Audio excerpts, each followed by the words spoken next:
Sí, presidente, bueno, en primer lugar, saludarlo y por su intermedio al senador Elizalde, a la senadora Carmen Gloria Aravena, a la Secretaría Legislativa, a don Andrés Meneses del Ministerio de Agricultura. Y la verdad es que gustosos acogimos la invitación de la Comisión de Agricultura del Senado para poder hacer un análisis en conjunto del proceso de reavalúo de predios agrícolas para este año 2020. Básicamente, presidente, y si le parece, mi idea sería hacer unos breves comentarios respecto a este proceso. Luego de ello, darle la palabra al director nacional de Servicio de Impuesto Interno, Fernando Barraza, quien va a realizar una explicación más técnica en qué consiste este proceso de reavalúo, siempre en concordancia a la ley 17.325.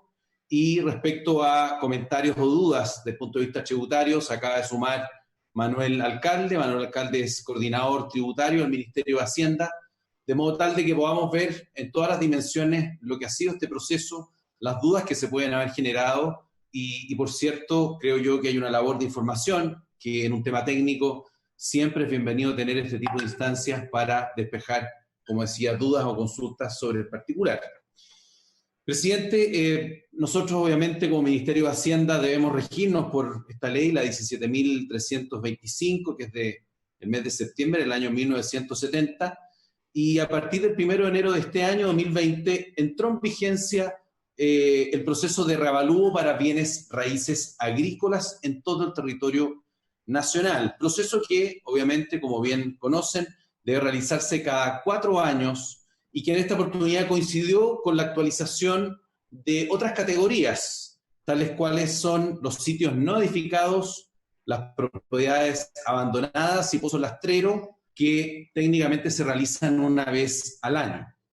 Entonces, desde el punto de vista numérico, presidente, como Ministerio de Hacienda nos gustaría cuantificar en qué ha consistido este proceso. Estamos hablando que el Servicio de Impuesto Interno actualizó la tasación fiscal de 1.068.294 predios, que son el total de predios agrícolas, tanto como sitios no edificados, propiedades abandonadas o pozos lastreros.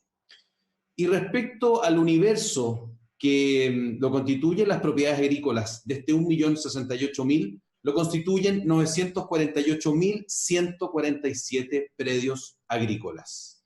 Y esta cantidad de predios obviamente no habían sido reevaluados desde el año 2016. Y la tasa definida para el cálculo de contribuciones, básicamente, y lo que se hizo este año, disminuye de un 1% a un 0.514, o sea, 0.514% del avalúo a efecto del predio. Y por otro lado, presidente, el monto exento de contribuciones en tanto se determinó que aumentaba, cosa que es una buena noticia, sin lugar a duda. Y aumentó de 12.596.019 pesos a 24.222.145. ¿Qué quiere decir esta información que acabo de mencionar, presidente? Que el 81% de estos predios, que de los 948.147, quedaron exentos del pago de contribuciones, cosa muy relevante porque muchas veces se escuchan críticas a este proceso y da la sensación de que el aumento correspondiente del avalúo fiscal corrió parejo para estos 948.000 predios agrícolas.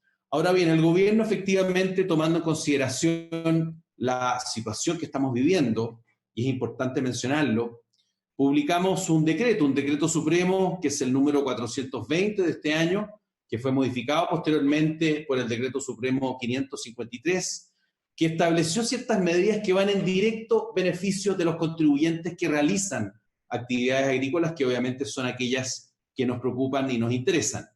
En primer lugar, presidente, señalar que se permite la postergación de la primera cuota del pago de contribuciones, que obviamente es pagadera durante el mes anterior, el mes de abril, de modo tal de hacerlo en 3 cuotas sin multas ni intereses, junto con los pagos de los impuestos correspondientes a los meses de junio, septiembre y noviembre, es decir, las otras cuotas del impuesto territorial o las contribuciones de bienes raíces, como mejor se le conocen.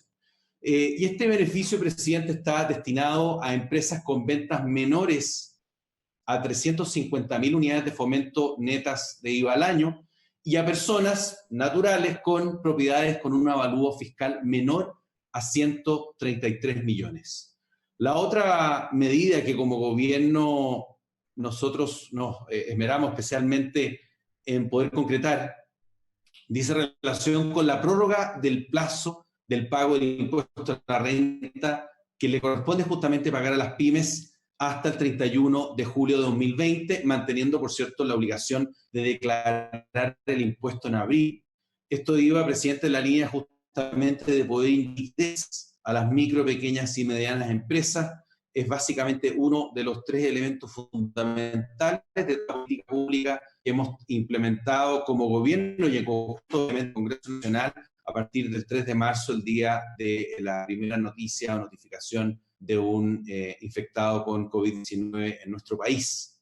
Esta prórroga, presidente, aplica para contribuyentes que desarrollen actividades agrícolas, sea bajo un sistema de renta efectiva, pero también como renta presunta, en la medida que, obviamente, por su nivel de ventas califiquen como pymes, que es básicamente la regla de ventas promedio de los últimos 3 años de hasta 75.000 unidades de fomento.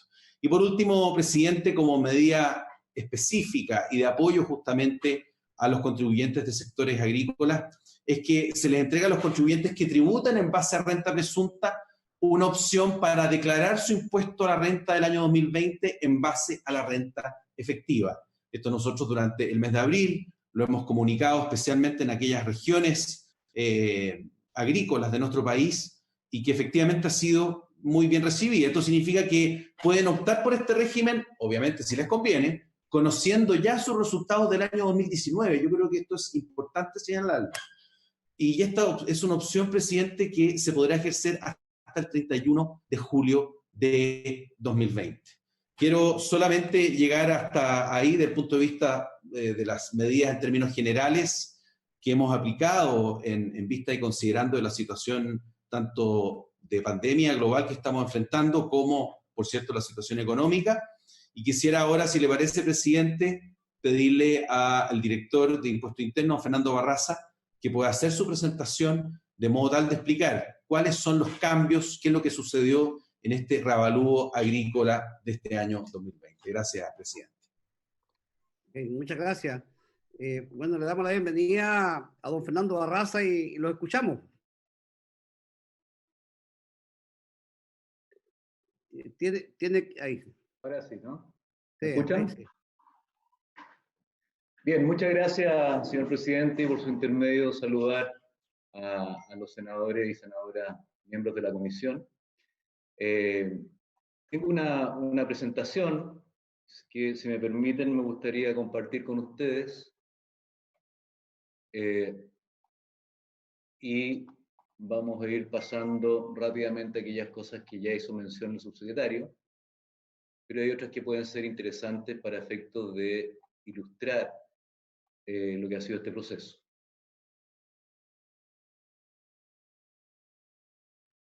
¿Se ve? Sí, ahí sí.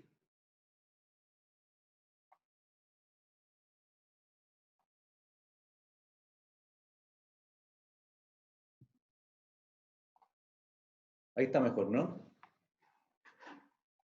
Bien.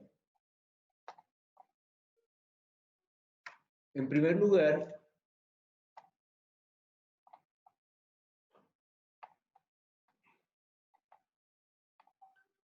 voy a sacar...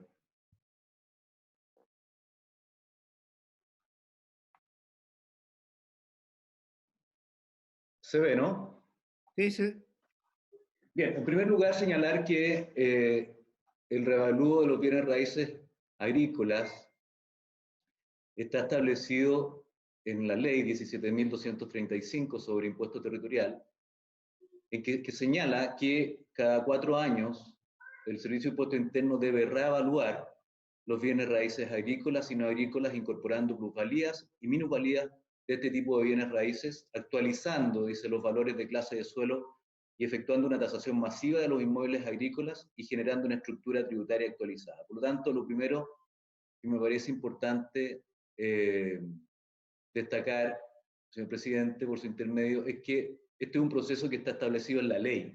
Esto no es algo que ha efectuado el Servicio de Impuesto Interno a su criterio, sino que es algo que le corresponde realizar cada 4 años porque así la ley lo mandata.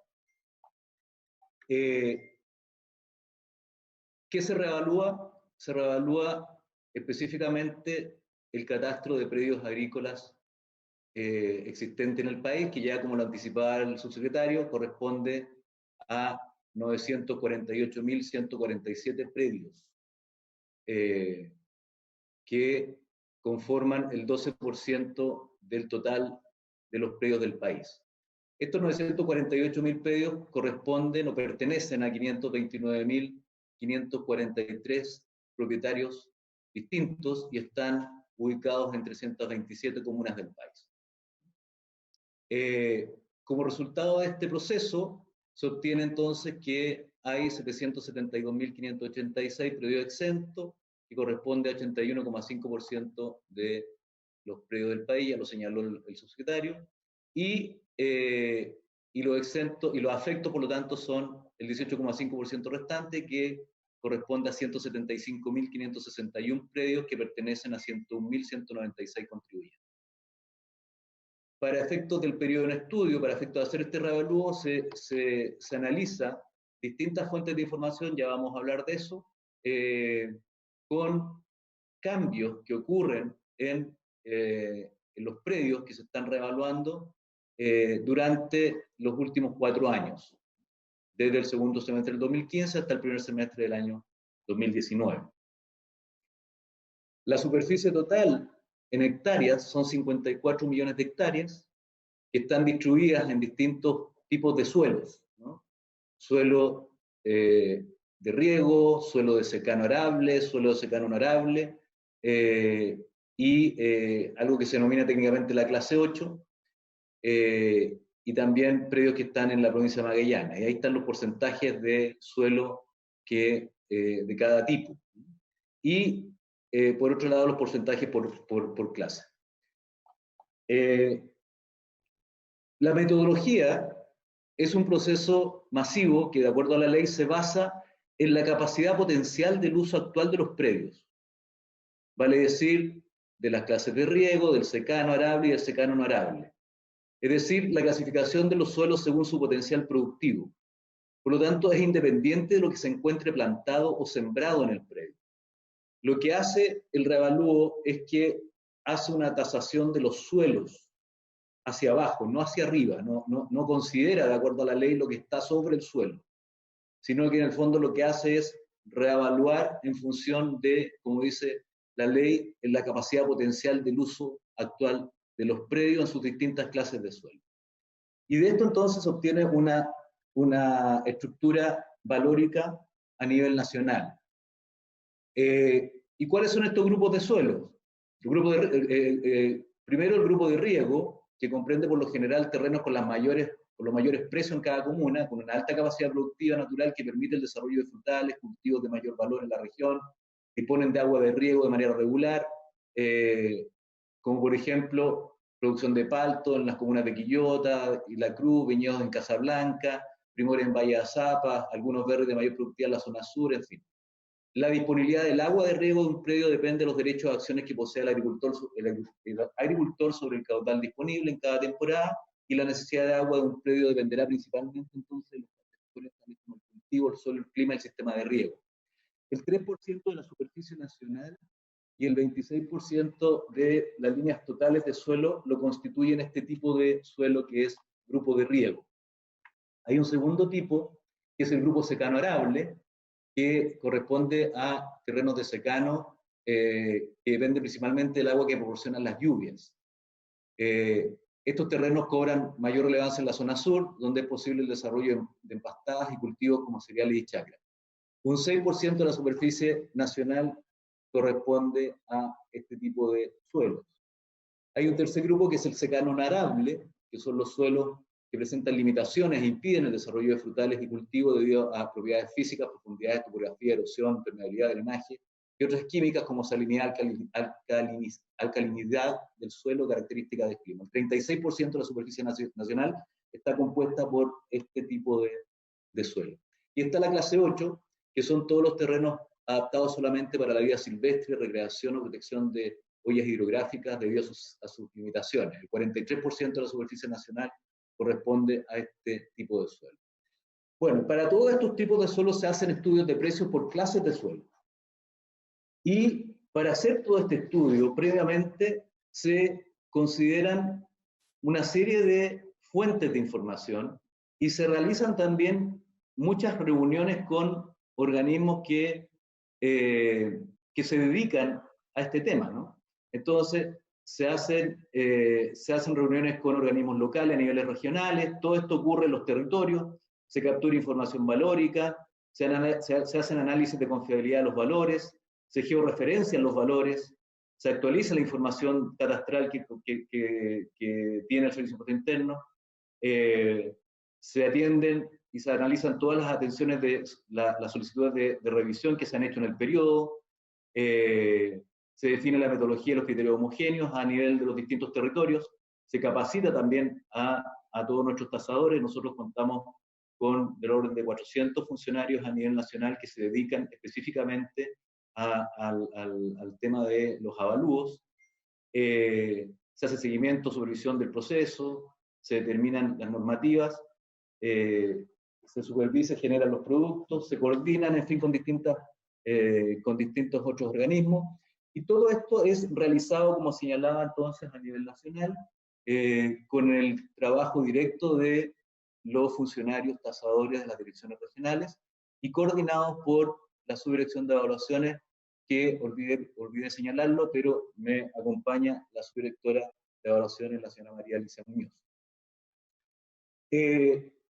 Con todo esto, entonces, finalmente, en el proceso se estableció que, algo ya señaló el subsecretario, que se incrementó el monto exento a 24 millones de pesos, un poco más, y con un avalúo total de todo el país sobre los 29 millones de pesos, y con una tasa del 0,514%, menor prácticamente a la mitad de la tasa que está en la ley, que es del 1%, y que fue precisamente modificada por la autoridad a través de un decreto supremo.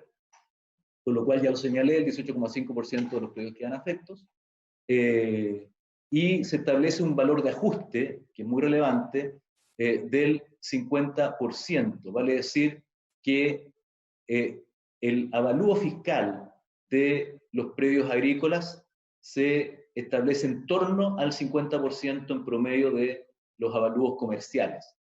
Cosa que es muy relevante porque en el caso de los predios no agrícolas, ese factor de ajuste está alrededor del 60%.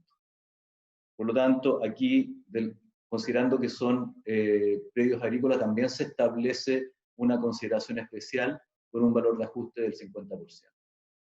Luego acá está la estructura de precio a nivel nacional para cada una de las clases de suelo, no voy a entrar en detalle, está aquí con mapa de calor, donde se ubican principalmente las distintas clases de suelo.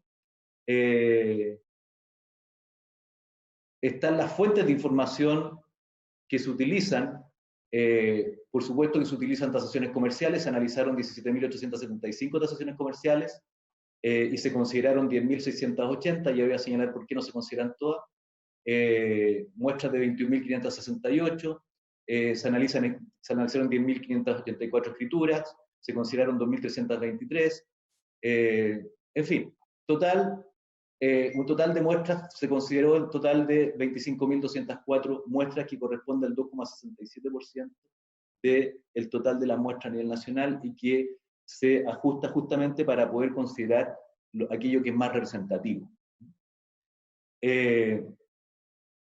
Como señalaba, se utilizaron distintas fuentes de información ligadas al sector agropecuario y forestal, el censo agropecuario del INE, el catastro frutícola del Cirenio DEPA, los distritos agroclimáticos de Cirén, el anuario agrometeorológico de la temporada agrícola desde mayo del 2017 a abril del 2018 de la Dirección Meteorológica de Chile, el estudio de erosión nacional de suelos de Cirén, el estudio agrológico de suelos de Cirén, el catastro vitivinícola nacional del SAC, el Atlas agroclimático de la Universidad de Chile, en fin, Toda esta fuente se utiliza como parte de la metodología para efectos de poder llegar a establecer cuáles son los valores y las tasaciones fiscales.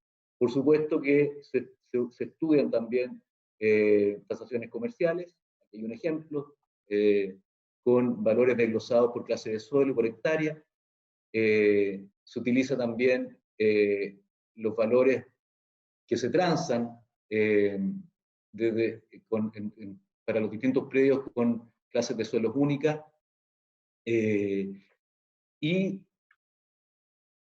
en el estudio de precios se hace un filtro inicial excluyendo todas aquellas muestras que comprenden un uso distinto al agropecuario forestal. Esto es importante señalarlo porque se ha dicho que estos valores podrían estar contaminados, por ejemplo, por parcelaciones. Y es importante señalar que eso no es efectivo, puesto que uno de los pasos que se realiza dentro de la metodología es precisamente separar, aislar de cualquier contaminación que no tenga que ver específicamente con el uso agropecuario y forestal, como es el caso de parcelas de agrado, industrial o turístico. Todo eso se aísla, se separa y no se considera dentro de todo el análisis, ¿no? Por lo tanto, se evitan ese tipo de contaminación. Bueno, aquí hay unos gráficos que señalan que gran parte o porcentaje de las muestras consideradas en el estudio de precios corresponden a predios entre 5 y 50 hectáreas para riego, entre 5 y 100 hectáreas para secano arable y se consideraron en su gran mayoría muestras de predios que tienen un uso esencialmente agrícola de acuerdo al grupo de suelos en estudio. Aquí están los distintos porcentajes de muestras consideradas en la definición de los valores agrícolas para el revalúo por tipo de suelo. En el caso del riego, más del 50% de las muestras utilizadas provenían de predios que estaban destinados a plantaciones frutales. En el caso del secano arable, las muestras provenían de uso de suelos como cereales y praderas. En el caso arable, más del 50% de las muestras provenían de usos forestales, en fin. Como señalo, y acá hay otros ejemplos, se utiliza entonces georreferenciación también de las muestras, lo que permite incluir la ubicación de estas en el territorio de las distintas comunas. Aquí hay un ejemplo de la comuna de Río Bueno, con muestras disponibles para definición del valor de la clase 4, que es secano arable, para el revalúo. Entonces, esto permite también, de acuerdo a la georreferenciación, poder establecer, por ejemplo, la cercanía a ciudades, caminos, y considerar muestras de los diversos sectores de la comuna como una forma no influenciar entonces ni contaminar los valores por situaciones espaciales de carácter puntual.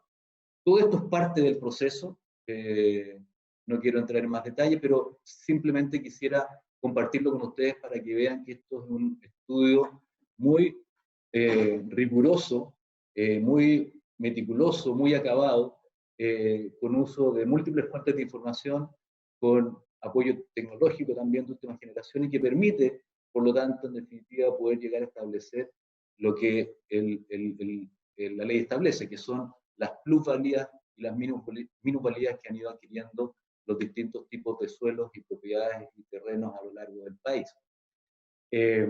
Aquí hay otro ejemplo, no voy a entrar en detalles, pero les puedo dejar con ustedes la presentación. Ahora, con el impacto que se produjo durante estos 4 años en el revalúo, todos somos conscientes de esto, obviamente nosotros cuando hicimos el estudio hicimos sensibilizaciones de distintos lugares geográficos del país, distintas comunas, porque efectivamente llamaba la atención el alto incremento de algunos suelos en particular y de algunas zonas en particular. Y todo eso se sensibilizó, se hicieron las comparaciones, se hicieron las revisiones, se hizo incluso una reunión especial con los jefes de tasaciones de todo el país, en que se analizó con todos ellos incluso los distintos incrementos, los distintos lugares, para efecto de poder establecer las explicaciones técnicas correspondientes, se hicieron las sensibilizaciones que correspondían y finalmente entonces se obtiene el avalúo el revalúo 2020 con el incremento que ya sabemos de un 92% promedio en el avalúo.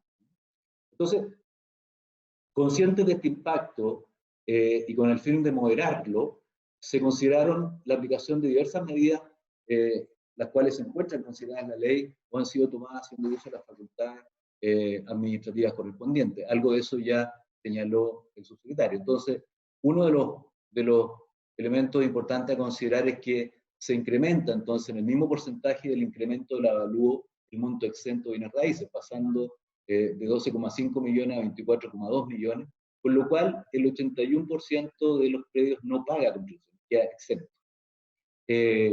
Por otro lado, la ley establece que las alzas son graduales para las propiedades cuyas cuotas de contribuciones se incrementen en más de un 25% respecto al anteriormente vigente. Vale decir, ningún predio puede incrementar su contribución más allá de un 25% al semestre siguiente, ¿no? Y eso establece entonces que para todos los predios que pasan de exentos a afectos, vale decir, aquellos predios que estaban antes del revalúo exentos y que pasaron a quedar afectos después del revalúo, se tiene entonces que no pagan más de 17.050 pesos durante el primer semestre de entrada en vigencia del revalúo. Todo eso está establecido en la ley y se aplica, por lo tanto, ¿no? Se reduce, tal como señalé anteriormente, un 50% los avalúos determinados, vale decir, en comparación del avalúo comercial, el avalúo fiscal queda en un 50%, en el caso de los predios no agrícolas de un 60%. Se rebajó además la tasa del impuesto de los bienes raíces agrícolas, que está establecida en la ley en el 1% al 0,514% del avalúo afecto, mediante el decreto supremo del Ministerio de Hacienda del 24 de marzo. Y si bien a nivel nacional el incremento del giro, o sea, el total del monto de las contribuciones se incrementó en un 5%, la cuota de contribución neta semestral respecto al total de predios afectos sube en un 2,1%, lo que significa en promedio un incremento de 2.470 pesos por cuota. Eso es lo que efectivamente se incrementa la contribución, ¿no? En promedio. Aquí hay un cuadro que señala que entonces, que es bien interesante, porque señala que la variación en definitiva por hectárea, si nos fijamos en este cuadro, termina siendo de 37 pesos por hectárea. Entonces, con todas estas medidas se busca entonces que el impacto asociado al incremento del avalúo no sea tan alto para efectos de los contribuyentes que están afectos, que son el 18,5%, como señalaba. Y hay otros ámbitos donde también ha afectado el avalúo fiscal y somos conscientes de eso. Entonces, debido a que el avalúo fiscal es utilizado entonces con distintos fines, se analizaron también otros ámbitos relacionados al avalúo agrícola y se hacen distintos análisis, como por ejemplo acá se llega a establecer que el rango menor de 5 hectáreas, donde se ubica la mayor cantidad de predios, la mayor parte se encuentra exento. Por otro lado, los predios de mayor superficie son los que se encuentran afectos. Se hacen distintos análisis. Por región también se ve el impacto respecto a los distintos tipos de suelo. Acá se señala en el cuadro cuáles son las superficies mínimas, promedio por región y por hectáreas que debe tener un predio para efectos de poder quedar afecto al impuesto territorial.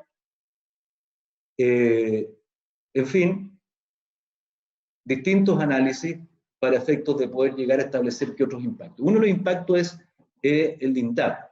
Sabemos que para efectos de los beneficiarios de INDAP se establecen ciertas condiciones precisamente en base al avalúo de los terrenos, y por lo tanto, en conjunto con, precisamente con la gente de INDAP, se hicieron los análisis, y el impacto es que, previo al reavalúo, el 97% de los predios correspondientes a beneficiarios de INDAP tenían un avalúo menor a 3.500 UF, que es el límite y el tope que está establecido por INDAP para efectos de los beneficios. Y después del reavalúo, el 94% de los predios se mantiene bajo ese monto, vale decir, hay un 3% que se ve afectado. Pero lo otro interesante es que del análisis que se hizo en conjunto, se pudo determinar que el 0,6% de sus usuarios beneficiados, vale decir 1.470 usuarios, podrían verse afectados o podrían ver afectados su beneficio por el revalúo. Por lo tanto, estos análisis también se han hecho y por lo tanto son, como digo, datos que si bien impactan, estamos hablando de porcentajes que son bastante bajos.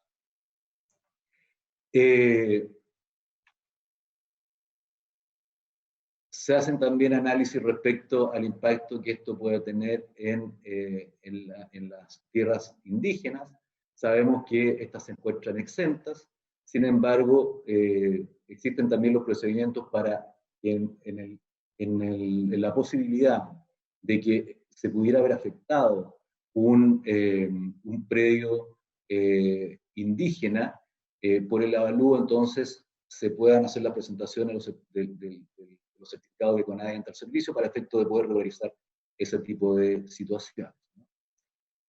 Bien, por otro lado también en el Decreto Supremo 553, ya lo señaló el ministro, el secretario, perdón, el Ministerio de Hacienda amplió hasta el 31 de julio el plazo para que los agricultores, que así lo decidan, pudieran cambiarse desde la renta presunta a la renta efectiva. ¿Y por qué?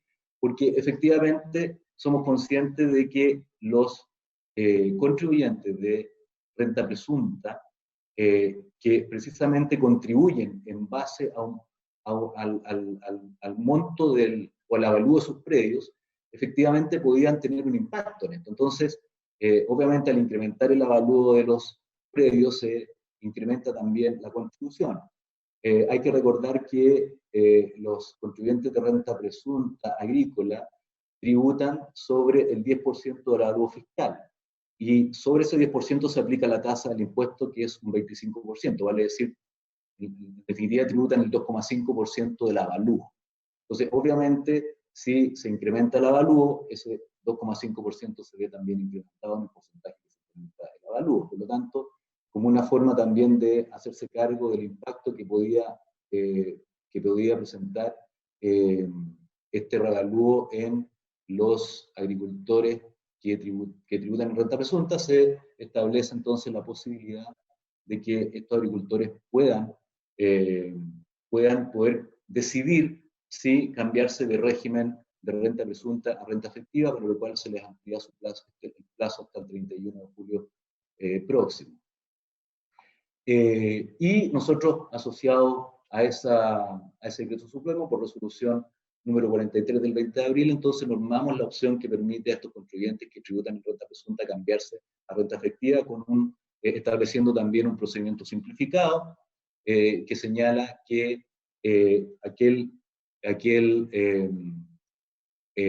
agricultor que considere que le puede ser más beneficioso cambiarse de régimen, utilizando este mayor plazo, pueda solicitar al Servicio de Impuesto Interno la determinación de su impuesto en base a las ventas del periodo que el Servicio de Impuesto Interno obviamente registra, en base a las facturas de compra y de venta, y pueda rectificar entonces su declaración de renta del año tributario 2020, si ya la presentó, en base precisamente a una propuesta que nosotros le haríamos a todos aquellos agricultores que así lo solicitan. Ahora, un dato reciente asociado a este punto es que del proceso de renta que acaba de finalizar hace unos días, ya tenemos el dato y el 94% de las empresas que tributan en renta presunta mantuvo la declaración en el mismo régimen.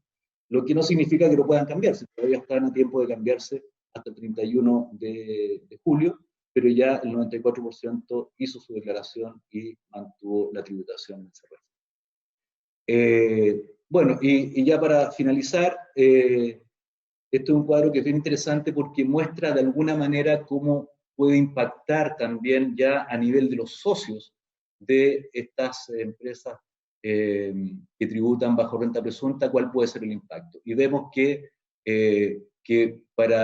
mayoritariamente para prácticamente los 2/3, 63,2% de los contribuyentes, el impacto que esto tiene finalmente en su tributación termina siendo en promedio del orden de los 17.000 pesos. Y aquí hay un cuadro que en el fondo lo que muestra es cómo impacta a los distintos socios de estas empresas agrícolas que tributan renta presunta en función del el tramo de impuesto legal complementario. Entonces, por supuesto que hay algunos que les conviene, otros que no les conviene, y esto es lo que intenta mostrar este cuadro, y en base a eso es el análisis que cada una de estas empresas agrícolas realiza para efecto de poder llegar a determinar si se cambian de régimen o no se cambian de régimen. Bueno, y para terminar, finalmente un cuadro que muestra cuál es la situación antes y después del revalúo por región. Aquí están, tanto para el avalúo como para las contribuciones, cuáles son los incrementos por cada una de las regiones, y vemos que efectivamente, ¿verdad? Hay regiones que se han visto mayormente impactadas que otras, pero también hay regiones en cuyo caso incluso a nivel de contribuciones, en algunos casos ha disminuido en promedio la cuota de contribución. Eso es lo que tengo para presentarles, señor presidente, por su intermedio, y quedamos disponibles entonces para cualquier duda o aclaración que se requiera. Muchas gracias. Le agradezco un montón la exposición. Es una exposición bastante técnica, entonces no es tan fácil explicársela a los contribuyentes cuando uno le reclaman de que es demasiado alto el valor, que le ha subido mucho, porque siempre el contribuyente se queja cuando le suben, cuando le bajan, muchas veces se queda callado. Pero hay varios reclamos de que les ha subido demasiado, entonces eso es lo que uno se queda. Yo no sé si referente a este mismo tema vamos a tener más posiciones o damos la palabra a los senadores. Francisco. Sí, presidente, muy breve. Creo que sería bueno, si le parece, por cierto, que nuestro coordinador de política tributaria, Manuel Alcalde, pudiera explicar en qué consiste finalmente la decisión del Ejecutivo a través del Decreto Supremo 354, que fue publicado en el Diario Oficial el 1 de abril, porque el valor de las contribuciones tiene un efecto directo respecto a las tasas del impuesto territorial, o más bien, perdón, al revés, las tasas del impuesto territorial que fueron determinadas en este decreto tienen un efecto directo en el valor mismo de las contribuciones. Así que me gustaría, si le parece, presidente, pedirle que pudiera exponernos algo al respecto el coordinador de política tributaria, Manuel Alcalde. Tiene la palabra Manuel entonces, Manuel Alcalde. Perfecto, muchas gracias, presidente, y saludar a todos los senadores y senadoras. Como ha explicado el subsecretario y el director nacional de Impuestos Internos, desde la perspectiva del Ejecutivo se ha actuado en dos frentes para efectos de mitigar los efectos propios del reavalúo. Una primera línea de acción ha sido respecto de mitigar el alza que genera el reavalúo en el impuesto territorial. Y como explicaba tanto el subsecretario como el director nacional de lo que ha hecho el Ejecutivo es mitigar que esa alza a nivel nacional no sea mayor a un 5%. Y para ese efecto lo que se hizo en marzo pasado fue disminuir a prácticamente la mitad la tasa del impuesto territorial que grava a los bienes raíces agrícolas. Y esa fue una primera línea de acción, ¿ya? Y en segundo lugar, y también como se ha transmitido acá, el alza del avalúo fiscal también tiene algunos efectos en otras materias distintas al pago de las contribuciones propiamente tal, como cuáles, por ejemplo, y como hemos revisado, tiene un efecto respecto de la base de tributación de los contribuyentes que están en un régimen de renta presunta, considerando que la presunción para efectos de impuesto a la renta se determina precisamente en base a ese avalúo fiscal. ¿Y qué ha hecho el Ejecutivo desde esta perspectiva? A través de este segundo decreto supremo, ha señalado de que los contribuyentes pueden, en forma excepcionalísima, porque en ninguna otra instancia en nuestra historia, un contribuyente en forma posterior ha terminado el ejercicio comercial, y es decir, en forma posterior a que pueda declarar y pagar su impuesto a la renta, puede elegir, mirando el resultado pasado, si es que se va a mantener en un régimen de renta presunta, con los efectos propios de este reavalúo, o pues bien, va a poder cambiarse a un régimen de renta efectiva. Y déjeme transmitirle un minuto y muy breve, presidente, que cuando un contribuyente se traspasa a un régimen de renta efectiva, y especialmente en consideración de que hoy día tenemos un régimen particularmente diseñado, o especialmente diseñado para las empresas de menor tamaño, para las pymes, donde indudablemente entra el mundo agrícola que está en el régimen de renta presunta por tamaño de ventas, el sistema establece una serie de incentivos tributarios realmente excepcionales desde la perspectiva de que tiene obligaciones tributarias muchísimo menor al resto de los contribuyentes, realmente excepcionales, en que puede ir a un régimen de transparencia donde no hay un impuesto de primera categoría o impuesto corporativo que tenga que pagar esa pequeña agricultor, y por lo tanto vamos directo a ver su tributación o su nivel de ingresos personales, lo que significa que todos aquellos agricultores que tienen un ingreso promedio mensual menor a 650.000 pesos, su tasa de tributación efectiva es de 0%.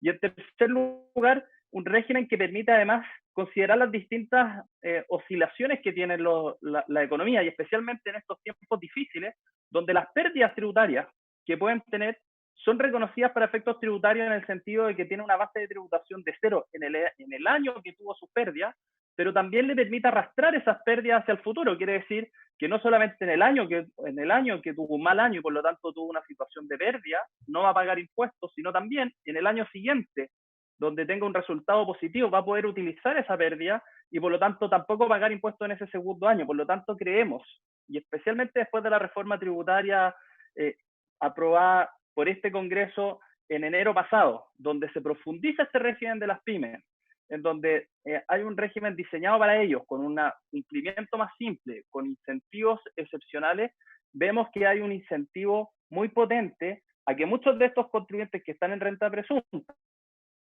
y obviamente será una opción de cada uno de ellos que tendrán que analizar en base a los datos que presentaba el director de Impuestos Internos, puedan traspasarse en forma más flexible que en condiciones normales a un régimen efectivo que tiene todos estos incentivos adicionales. Y por último, presidente, en esta misma materia, se dio una tercera norma a efectos de simplificar y acompañar ese cumplimiento tributario, consistente en que la operación renta que acaba de concluir en abril pasado, se les permitió poder extender el plazo de la elección de este régimen, es decir, si se mantenían en régimen presunto, se pasaban a este régimen efectivo, hasta el 31 de julio, lo que genera dos efectos. Uno, que aún puedan optar, a pesar de que hayan declarado durante abril en ese universo que señalaba el director nacional de Impuestos Internos, de un 94% de contribuyentes o pequeños agrícolas que estaban en renta presunta, que ya declararon, pues bien, ellos podrían rectificar esa declaración hasta el 31 de julio, si así lo estimasen, y cambiarse al régimen de renta efectiva o este régimen especial PYME tan atractivo como le indicaba, o en segundo lugar,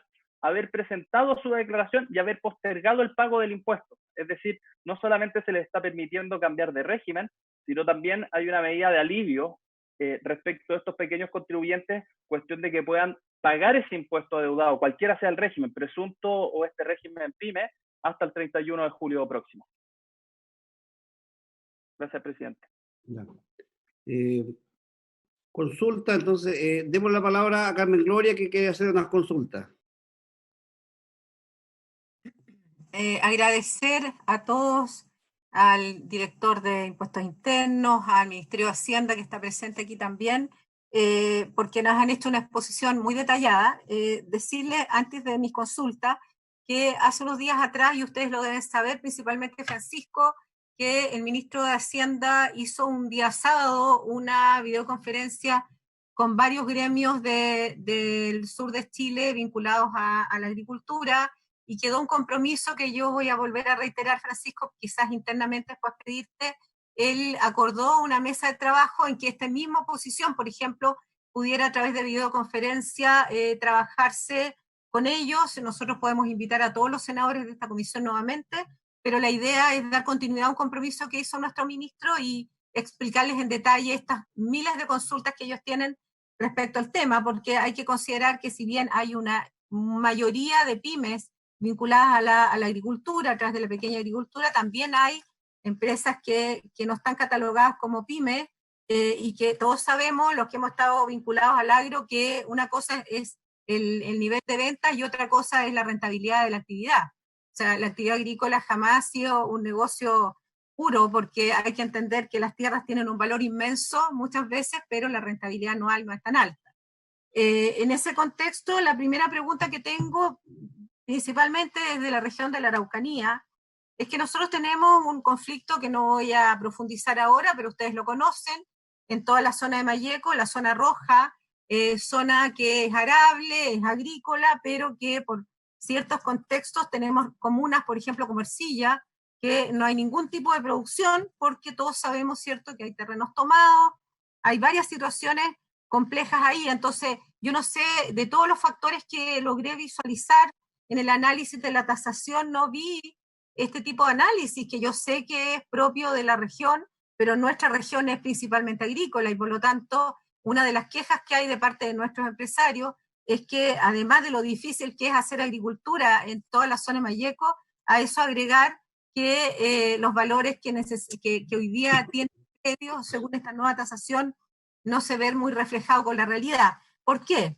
Y aquí vuelvo al segundo punto. Uno de los grandes compradores de tierra, y ustedes lo saben mejor que nadie como gobierno, ha sido Conadi, y Conadi ha sido una queja permanente de parte de las autoridades regionales, el que tiene precios que no necesariamente se ajustan a precios comerciales, porque en el fondo detrás de esta necesidad de compra de tierra no hay una mirada productiva, sino que una mirada más bien emocional respecto de un predio que en el fondo le perteneció a una comunidad antiguamente y se quiere restituir. Por lo tanto, el valor que ustedes calculan que está vinculado, digamos, a la actividad productiva, deja de serlo en este contexto.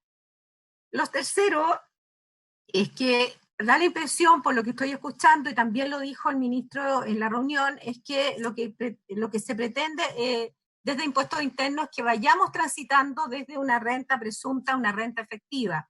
Y hay bastantes, digamos, motivaciones para que eso ocurra, pero como todos los cambios no son tan rápidos, entonces yo creo que desde el punto ya de vista más político, que igual hay que tomarlo en cuenta cuando uno está en lo público, yo creo que ha faltado un poquito más de diálogo con los empresarios chicos, grandes y medianos respecto de esto, que probablemente tiene muchas ventajas, pero que todavía no las visualizan, y eso es un tema que yo quiero transferirles a ustedes porque al menos fue lo que se planteó. Por otro lado, también se planteó, yo puedo equivocarme, voy a plantear lo que dijeron, es que siempre se calculó para el impuesto a la renta el avalúo del año anterior. Y aquí hubo en el mes de marzo una, no sé si fue un decreto, una resolución, que por primera vez se utilizaba el avalúo del 2020 y no el del 2019, lo que para ellos les pareció extraño, no estaba muy de acuerdo, evidentemente, porque desde el momento que suben, esto aumenta el costo.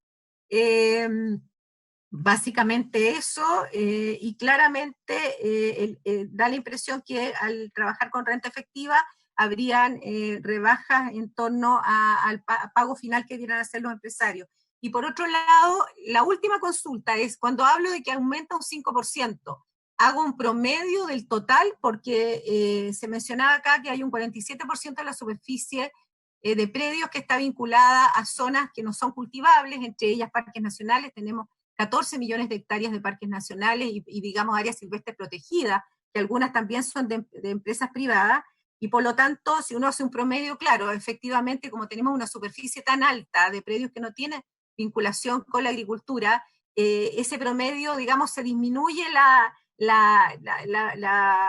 situación de valores, pero quizás se concentra en algún tipo de empresas que efectivamente hoy día pudieran verse más afectadas, porque lo que aquí mencionan, que yo no, hoy día voy a leer con detalle el informe, con más detalle el que lo vimos hoy día, han planteado algunos agricultores de alzas de 200 y 300% del valor de sus predios. Entonces, nuestra labor como representantes, digamos, de la región, evidentemente, es hacer estas consultas. Yo le agradezco muchísimo al director de Impuestos Internos el detalle con que dio la información. Nosotros vamos a pedir esta información hoy día para poder tenerla en nuestros escritorios, digamos, y poder también difundir, ir ayudando, y le dejo el encargo al Ministerio de Hacienda que por interno podamos coordinar esta reunión que fue, digamos, pedida por más de 10 gremios agrícolas, lecheros, de la zona de la región de la Araucanía al sur, pero también de la zona frutera de la quinta y sexta región. Entonces, eso principalmente son mis consultas y agradecida de la paciencia. No sé si Álvaro va a hacer alguna consulta. Parece que está... Sí, estoy aquí, estaba escuchando. Ah, ya. No. ¿No tienes consulta? No. Ya. Lo que yo veo que la renta, ya vemos presunta, le gusta mucho a muchos agricultores, siempre ha sido su forma de trabajo, y cuando se le cambia un poquito las reglas del juego o se le recomienda pasar a renta efectiva, obviamente que le incomoda un poco. Yo creo que ahí nos falta más información o más trabajo junto a los mismos contadores, colegios de contadores, donde ellos tengan que tener la información para poder pasársela y recomendarle a lo mejor a quienes tienen renta presunta, porque yo también siento que muchas veces la renta presunta, claro, genera un beneficio, pero es cortito, no es un beneficio mirado en el largo plazo. En el largo plazo, cuando tenemos renta efectiva, es mucho más valioso por la información que ellos mismos van a lograr y por los beneficios que pueden lograr también con una buena contabilidad. Así que es un tema que yo creo que ahí los contadores tienen que hacer ese trabajo. Yo no sé quién va a contestar las consultas de la senadora Aravena, de ustedes. Sí, presidente, a ver, yo me voy a referir a uno de los aspectos y después le voy a pedir al director de Impuestos Internos que pueda referirse a las otras puntos planteados por la senadora Carmen Gloria Aravena. Respecto a la mesa de trabajo que se había anunciado, es cierto que efectivamente el ministro de Hacienda, Ignacio Briones, sostuvo una reunión con varios gremios del mundo agrícola y efectivamente acabo de tener contacto con él y me confirma, por cierto, el interés de nuestro ministerio para que iniciemos esta instancia. Obviamente no lo hemos podido hacer antes en virtud de la pesada agenda legislativa que nos ha tocado como ministerio, dados los proyectos de ley que se han presentado y algunos de ellos todavía que están todavía en tramitación. Así que vamos a tomar contacto durante los próximos días con los distintos gremios que participaron y de esta manera poder determinar un calendario de reuniones virtuales que nos permita poder avanzar en algunos temas respecto a este proceso de nuevo reavalúo. Sin perjuicio de ello, hay una postura muy clara por parte del ministro, por parte del Ministerio del Gobierno, pero estamos disponibles para poder siempre escuchar los casos puntuales y específicos que se pueden haber dado y sin perjuicio de ello, siempre con la idea de mejorar el diseño de las políticas públicas a futuro. Lo último que me gustaría señalar, presidente, es que hoy día, luego de este proceso de reavalúo de los predios agrícolas, existen canales, fórmulas y vías en los cuales los contribuyentes pueden plantear sus reparos o sus observaciones. Uno de ellos es el sitio web del Servicio de Impuestos Internos, que lo está haciendo de manera online, de modo tal de que yo creo que eso es una herramienta que es necesario poder comentar en esta comisión. Y la segunda alternativa, que obviamente es más compleja, estamos absolutamente conscientes de ello, dice relación con los tribunales tributarios aduaneros. Por lo tanto, recomendamos a los contribuyentes del mundo de la agricultura que tengan alguna observación al respecto, que puedan ponerse en contacto con el Servicio de Impuestos Internos. Hay una plataforma, justamente estaba ahí la subdirectora a cargo, de modo tal de que podamos hacer un trabajo lo más cercano a las personas, a través, por cierto, de medios digitales, y que vayamos caso a caso viendo las situaciones puntuales que se puedan ir presentando. Gracias, presidente. Le pasamos la palabra al director del Servicio de Impuestos Internos, entonces. Muchas gracias por su intermedio, señor presidente. Sí, reafirmar lo que señalaba recién el subsecretario. Obviamente, ante cualquier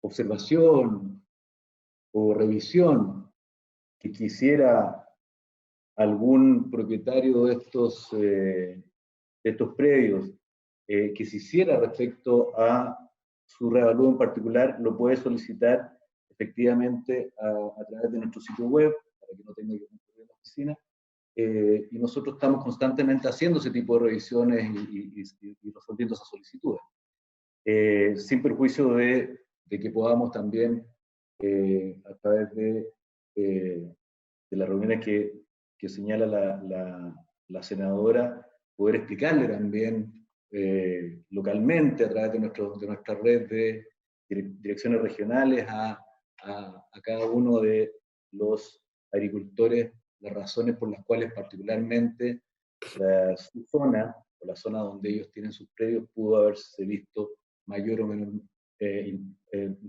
impactada de mayor o menor manera. Bien, respecto a las consultas de la senadora Carmen Gloria Aravena, en el primer punto, cuando ella señalaba si dentro de las variables a considerar en el reavalúo se consideró el conflicto que existe en la zona de Mayeco, yo le tengo que responder de que no directamente. No está dentro de las variables establecidas por la ley el considerar conflictos como el que la senadora señala. Sin embargo,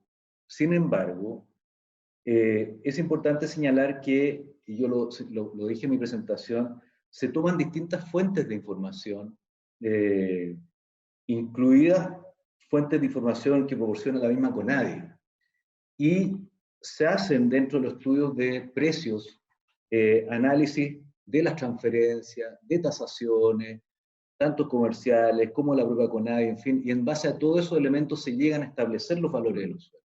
Por lo tanto, si bien no hay una consideración directa respecto a esa variable, indirectamente por la vía de los análisis de los valores comerciales de estos terrenos, debiera haberse reflejado también de alguna manera la minusvalía, suponemos en este caso, que puede estar teniendo esa zona producto del conflicto que usted señala.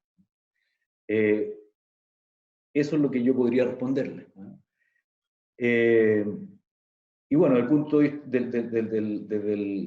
punto de alguna manera queda respondido también, porque con CONADI se establecen estas coordinaciones.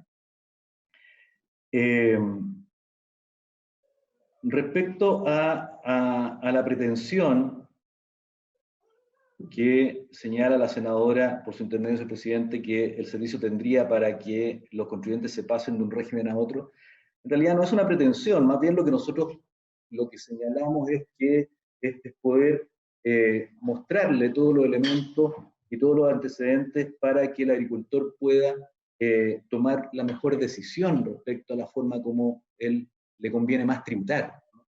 Efectivamente, nosotros pensamos que, por razones históricas tal vez, en algunos casos existe un mito de que la renta presunta puede ser más beneficiosa, pero eso puede no ser así dependiendo de cada caso. Y efectivamente, precisamente en función del avalúo de los terrenos que son utilizados para efectos de la actividad, podría ocurrir que sea exactamente al revés, donde más bien los agricultores no están aprovechando las ventajas de tributar con renta efectiva, y a las cuales algunas de ellas ya se refirió el coordinador de política tributaria del Ministerio de Hacienda. Por eso el cuadro final que está en mi presentación, porque dependiendo de cada caso, hay un conjunto de agricultores que le puede convenir mantenerse en la renta presunta, pero hay otros que definitivamente no les conviene, porque además el único crédito que pueden utilizar es el monto de las contribuciones. Y por lo tanto no pueden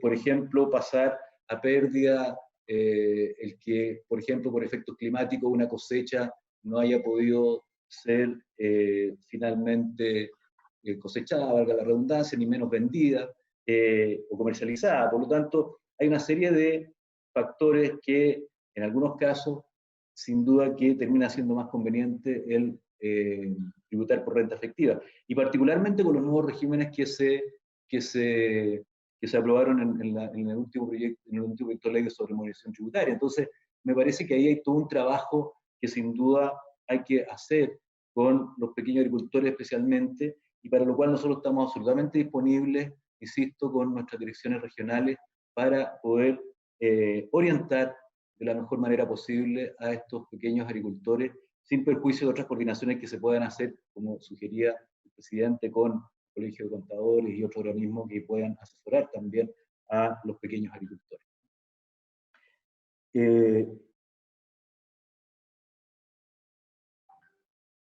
El otro punto es, preguntaba si los incrementos son en promedio. Sí son en promedio, porque efectivamente tiene razón, y están en el último cuadro del slide justamente cuando hacemos mostramos los incrementos por región. Ahí se puede apreciar que efectivamente el 92% de incremento es en promedio, precisamente porque hay predios que se incrementan mucho más su valor que otros. Y eso tiene que ver, obviamente, con las condiciones propias de cada zona y de cada suelo. No olvidemos que aquí el estudio se hace por tipo de suelo. Y por lo tanto va a depender también de la composición de los distintos tipos de suelo que tenga un terreno.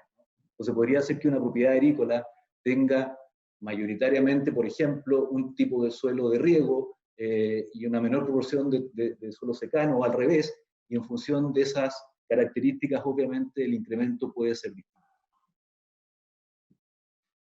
Y finalmente, la última pregunta respecto a que si el avalúo a partir de este reavalúo o la tributación en renta presunta a partir de este año se hace con el avalúo actual y no con el anterior. Eso no es así. Está en la ley y desde hace muchos años que la renta presunta se hace con el avalúo vigente, no es con el avalúo del año anterior. Ahí hay un error, como digo, es una norma que está establecida en la propia ley. Ahora, ¿qué es lo que ocurre? Ocurre que como prácticamente no hay variación de los avalúos durante los 4 años que transcurren entre un reavalúo y otro, probablemente da lo mismo, ¿no? Pero efectivamente cuando se produce el año en que se produce el reavalúo es cuando se impacta, porque ahí es donde se notan las diferencias. Pero, como señalaba, la obligación de tributar la renta presunta en base a los avalúos fiscales vigentes está en la ley y está desde hace muchos años. Eso entiendo que eran todas sus preguntas, señora senadora, y con gusto atento a cualquier otra consulta. Le agradecimos al director del Servicio de Impuestos Internos y le pedimos también de que nos envíe la presentación a la Secretaría para que la Secretaría nos haga llegar a cada uno de los senadores la presentación.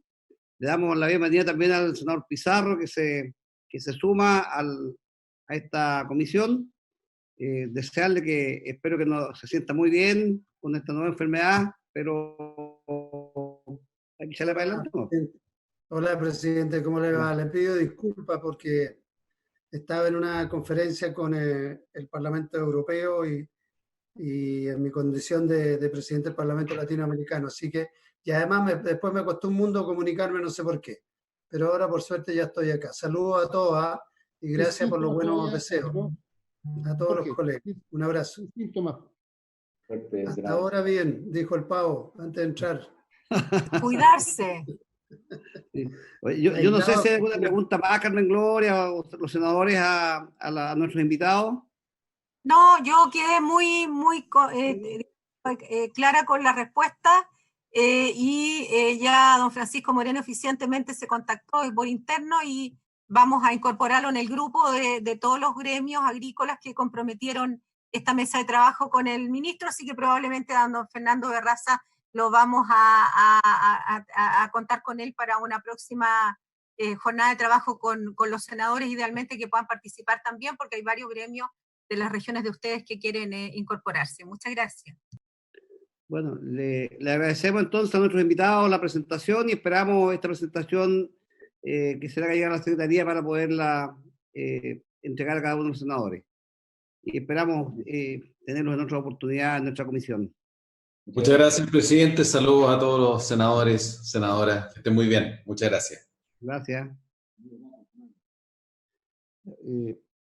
Vamos a pasar a la otra, al otro punto que Andrés Meneses tenía una información que darnos por el tema de el proyecto que estábamos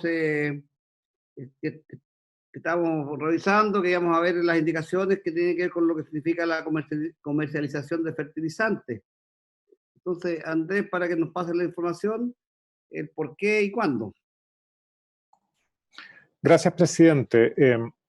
Efectivamente, nosotros durante la semana pasada estuvimos trabajando, de hecho todavía estamos en eso intensamente con el SAC, para poder ver cuál es el impacto que tiene en la operación interna del Servicio Agrícola y Ganadero las sugerencias que sus señorías han hecho con respecto a las 3 indicaciones que hoy día se encuentran pendientes. Me refiero específicamente a las indicaciones 16, 17 y 46.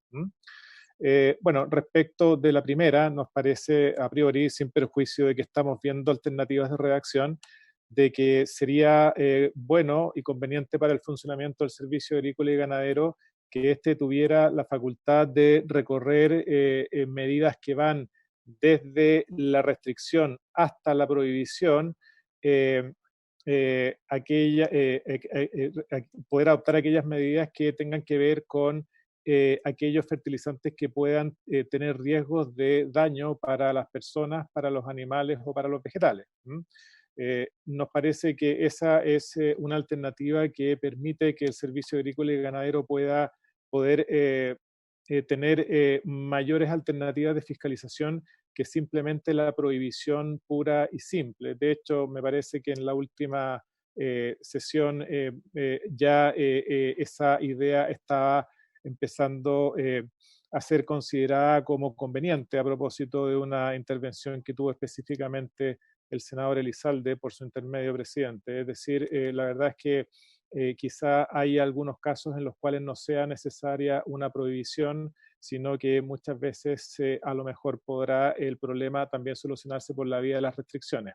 Y también con respecto, este punto tiene que ver con las indicaciones número 16 y 17.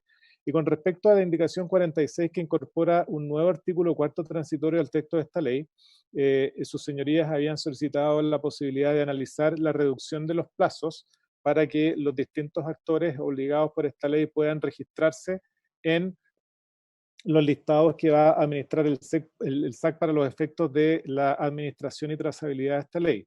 Bueno, la verdad es que esa propuesta, que en principio parece muy simple, nos obliga a hacer un esfuerzo y a hacer múltiples ejercicios acerca de cómo impacta esa idea en materia de la elaboración interna que tiene que hacer el SAC, por ejemplo, en materias reglamentarias y también en materia de resoluciones, porque como ustedes saben, y también lo comentábamos en sesiones anteriores, muchas de las medidas que adopta el SAC a la hora de fiscalizar aquellas leyes de las cuales está a cargo, se hacen a través de resoluciones y por lo tanto hay que ver cómo juega esta modificación de plazos con el plazo que tiene esta ley para entrar en vigencia, con el plazo que tenemos para dictar el reglamento, que es un plazo de 9 meses, y por cierto, cómo operan también esos plazos a la hora de hacer las consultas de rigor tanto en materia de participación ciudadana internamente como en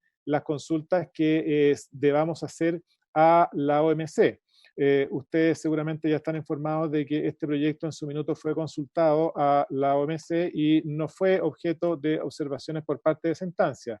Pero hay otro elemento u otra herramienta regulatoria que trabaja junto con esta ley, que es justamente el reglamento, y por cierto también tiene que ser sometido a esas consultas, las cuales duran como mínimo 60 días. Por lo tanto, hay una serie de plazos y una serie de obligaciones, tanto internas como internacionales, que nosotros tenemos que calzar para poder acoger la sugerencia que sus señorías planteaban acerca de la reducción del plazo de 12 meses que se ha establecido en principio en esta ley para que los actores que hoy día ya están operando en el mercado de los fertilizantes puedan incorporarse al registro que va a llevar el SAC. Es por eso, presidente, que también como lo conversamos, solicitamos que este aspecto pueda ser resuelto en la próxima sesión, dado que con las modificaciones que estamos pensando, quizá necesitemos una indicación del presidente de la República, aun cuando de todas maneras también puede haber alternativas de redacción que puedan salvarse simplemente por la votación que se haga en particular de estas indicaciones en la comisión. Gracias, presidente. Se ofrece la palabra a los señores senadores de acuerdo a este tema. Senador Elizalde. Sí. ¿Cuál sería el plazo entonces para que esto se dilucide, perdón?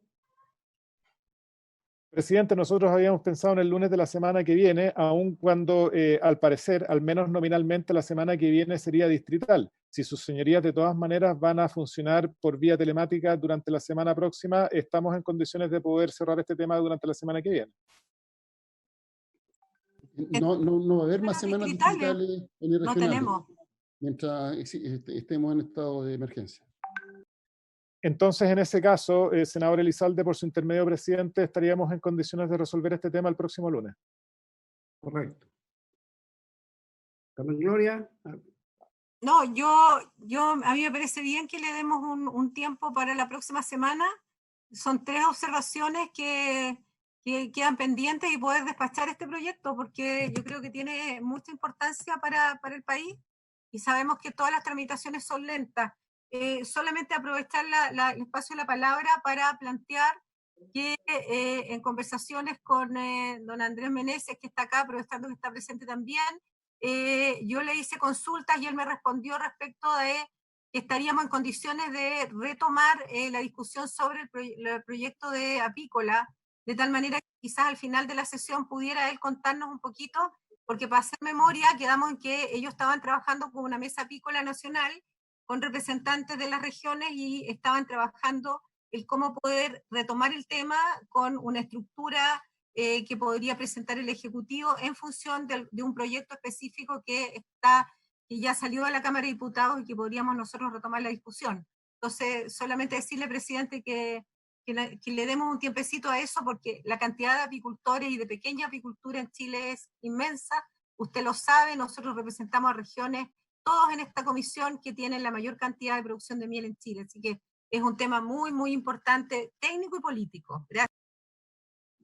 Sí, la verdad que en la próxima sesión vamos a colocar en tabla, ya está conversado el tema de la apicultura, que es muy importante. Eso ya está conversado, porque hoy día creo que no habíamos alcanzado a ver todos los temas, pero está dentro de lo que estamos planificando.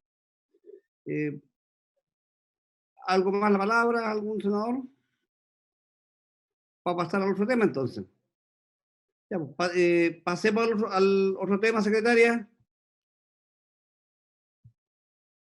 Presidente, quería solo recordar de que el proyecto apícola son 2 proyectos refundidos y que tenemos un boletín de indicaciones ya. Entonces, para retomarlo, habría que pedir un nuevo plazo de indicaciones para que el Ejecutivo presente esta nueva propuesta. Ya.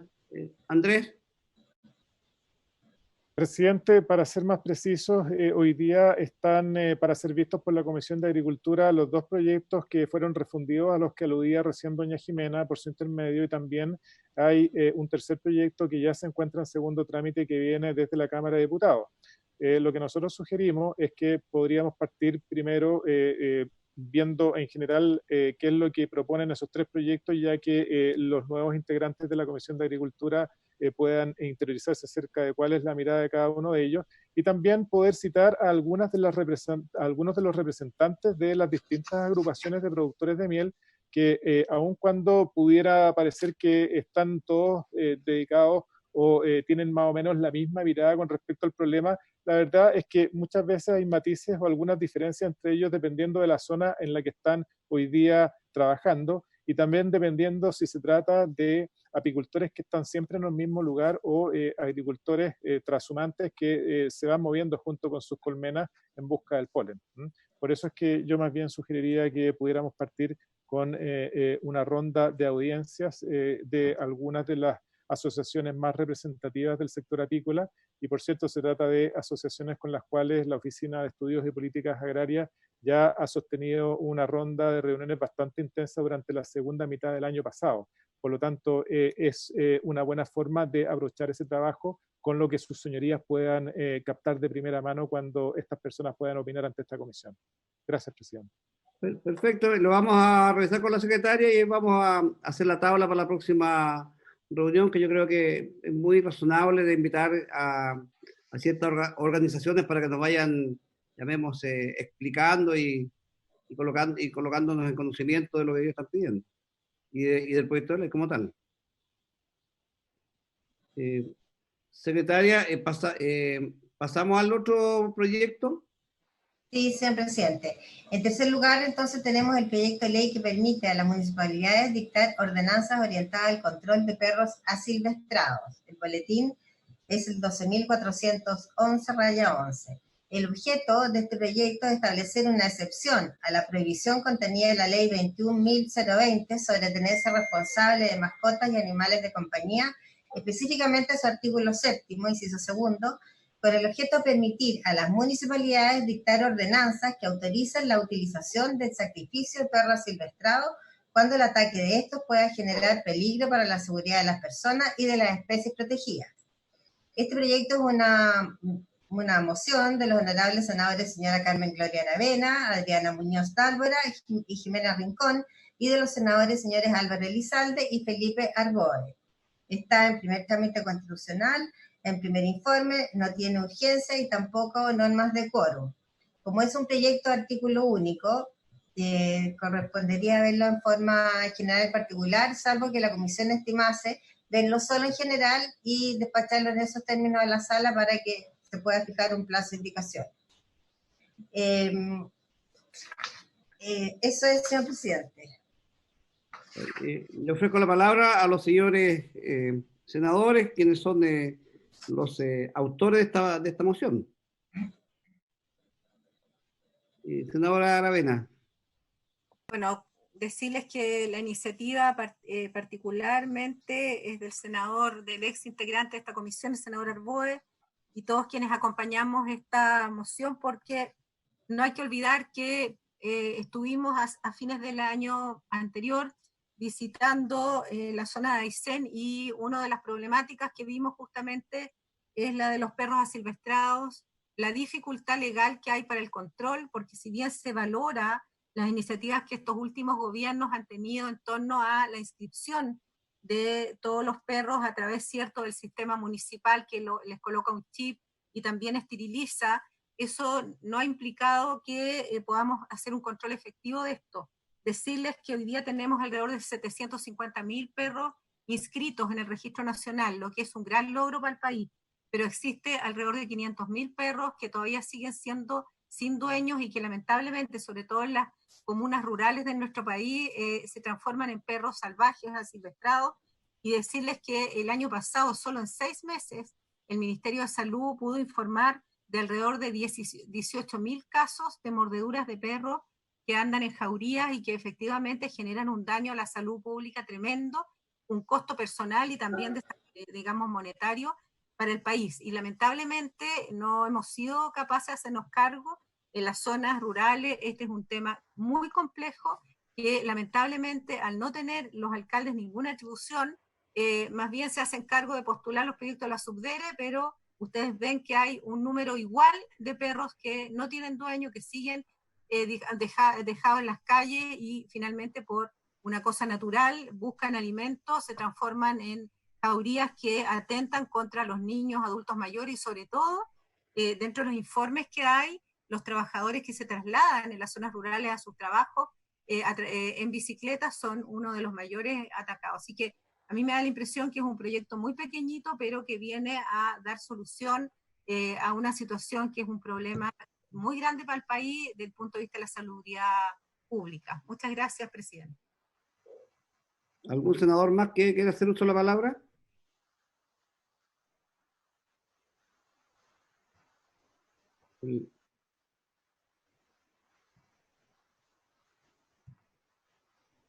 ¿Senador Pizarro?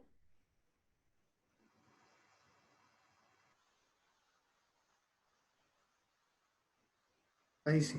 Ahí sí. Ahora sí.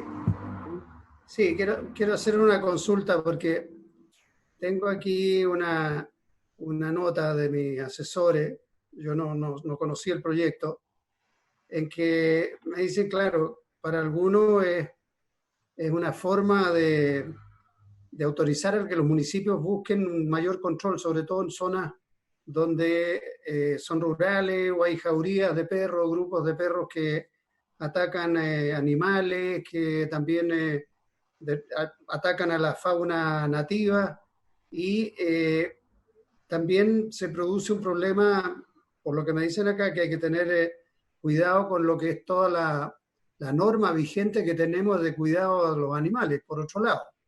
Entonces, yo estoy viendo que la idea es entregarle una facultad a los municipios y la pregunta de siempre es, junto con esa facultad, los municipios le van a entregar los recursos a los municipios para que puedan hacerse cargo de esto. Porque para los planes qué sé yo, de desparasitación o que se hacen, se tienen que hacer programas especiales con los gobiernos regionales o con las subdere, porque los municipios no tienen recursos permanentes, no tienen ni caniles. Entonces, pero a mí me parece bien preocuparse de este tema, porque incluso en la zona urbana, cuando uno habla de tenencia responsable de animales, es bien relativo, porque hay gente que tiene perros que son de alta peligrosidad y no los tienen controlados, no los tienen adiestrados. Esos perros a veces escapan al control de su amo y atacan derechamente o a otros más pequeños o derechamente a personas o a niños. Y se produce una situación de inseguridad que también hay que tomarla en cuenta. Y los servicios municipales, frente a ese tipo de situaciones, no tienen ninguna actuación. A mí me tocó un caso cerca acá de dos pastores alemanes que no tenían control ninguno, atacaron a otro perro chico que iba con los niños paseando y se generó una situación dramática ahí y nadie respondía. Llegó el personal del municipio me decía, mire, nosotros no podemos hacer nada con esto. No podemos obligar al dueño, no podemos exigir nada, hay que hacer la denuncia en Carabineros o ver después desde el punto de vista sanitario. Y en Carabineros se llama y por supuesto dice, mire, tenemos miles de problemas, no estamos preocupados de eso. Entonces, creo yo que resguardando o viendo o compatibilizando estos elementos, creo que es una buena iniciativa. Bueno, este proyecto nace precisamente de los reclamos de varios alcaldes de la zona de Magallanes. Vinieron a visitarnos el año pasado, el año antepasado, si no me equivoco, al Senado. Ellos pidieron urgente que la recibieran porque ellos tienen la dificultad de que en esa zona andan muchos perros silvestrados y el daño que le hacen a los animales es brutal.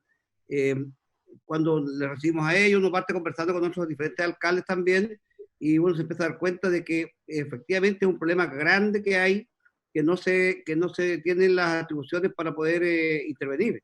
En las zonas como el Maule, la irresponsabilidad de los dueños de sus mascotas es brutal. Entonces ellos muchas veces los van a botar estos animales a las zonas rurales.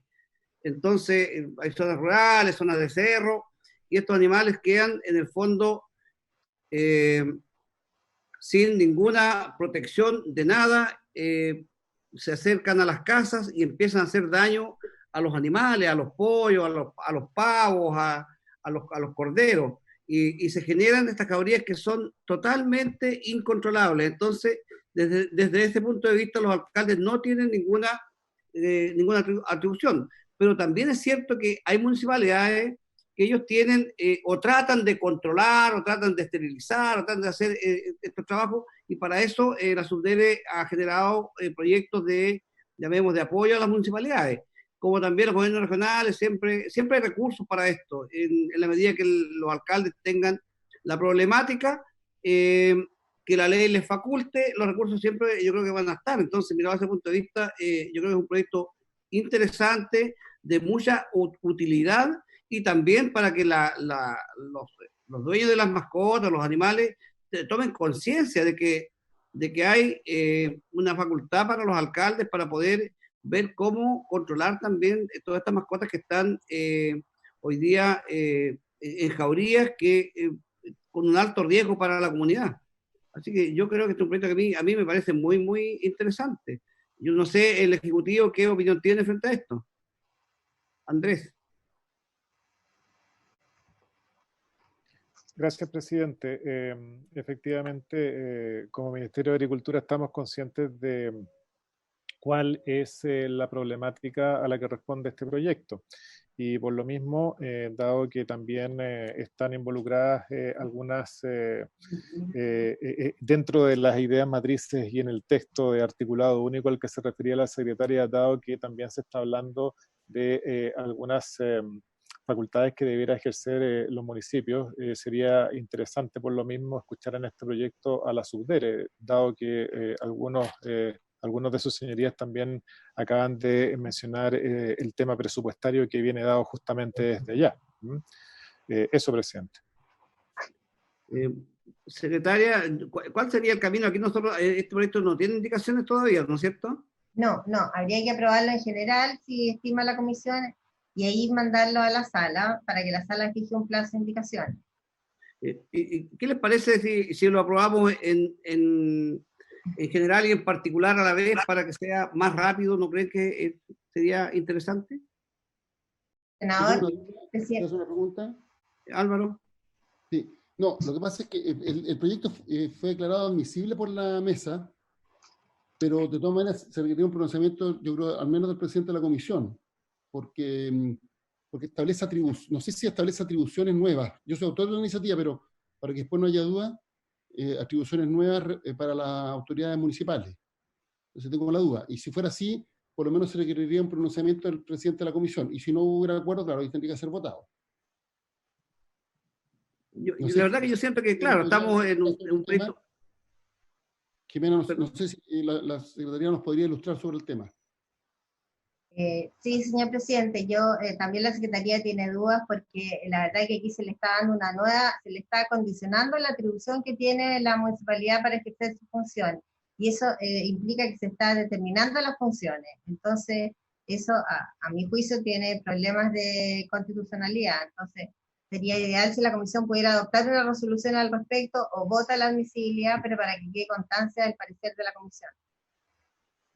¿Qué es lo que yo pienso? Yo pienso que efectivamente estamos en la raya de ser admisible, pero, o de no ser admisible, diría yo. ¿Por qué razón? Porque las municipalidades tienen ciertas atribuciones. Entonces, es como anexarle una responsabilidad más a las atribuciones que ya tienen dadas. Entonces, es un tema que yo creo que estamos en la raya. No sé, es mi opinión, pero... por eso es bueno escuchar ahí y ver cuál es el camino más rápido, porque también hay que entender lo siguiente, y aquí hay que ser responsable de lo siguiente. Cuando uno habla de estos temas, de los animales, nos vamos a encontrar con que aparecen los animalistas y se va a generar un tremendo problema, porque en el fondo ellos no quieren que se haga ninguna legislación, entendiendo, porque ellos no entienden razones de que aquí hay un daño muy grande que estos animales le empiezan a hacer a las diferentes personas, o el riesgo o la falta de, llamemos, de protección que las personas tienen. Por eso sería muy bueno de que nosotros avanzáramos lo más rápido posible en esto. No sé, ¿qué opiniones más? Señor Pizarro. Sí, yo tiendo a coincidir con la Secretaría y el senador Elizalde. Aquí hay claramente una facultad en los municipios, por eso hacía el planteamiento recién. En dos sentidos, se le da una atribución y, en mi opinión, junto con esa atribución se le tiene que dar un financiamiento. La atribución yo no creo que sea problema para la inconstitucionalidad, porque lo que sí se requiere es un quórum orgánico, porque es una modificación a la Ley Orgánica de Municipalidades. Pero el tema es seguir aprobando ideas que pueden ser positivas, que no tienen acompañado un patrocinio del Ejecutivo y el compromiso de dotar de los recursos para hacer efectivas estas leyes. Y es ahí donde yo prefiero que haya una consulta previa con el Ejecutivo y ojalá un patrocinio, porque así nos facilita. Pero si votamos a favor y aprobamos y todo lo demás, vamos a colocar un pie forzado y es probable que el proyecto, que es una buena idea, se rechace en la sala por estas otras dos razones. Secretaria. Presidente, sería bueno que el Ejecutivo pudiera dar su opinión respecto a lo que plantea el senador Pizarro. Andrés. Gracias, presidente. Efectivamente, nosotros observamos que acá se estaría normando una facultad ejercida por los municipios, dado que en principio el tratamiento al que se refiere el inciso segundo del artículo 7º de la ley 21.020 hoy día es una prohibición total, y por lo tanto lo que la moción plantea es que en circunstancias excepcionales los municipios puedan tomar cartas en el asunto cuando se trate de especies protegidas o cuando exista peligro inminente para la seguridad de las personas.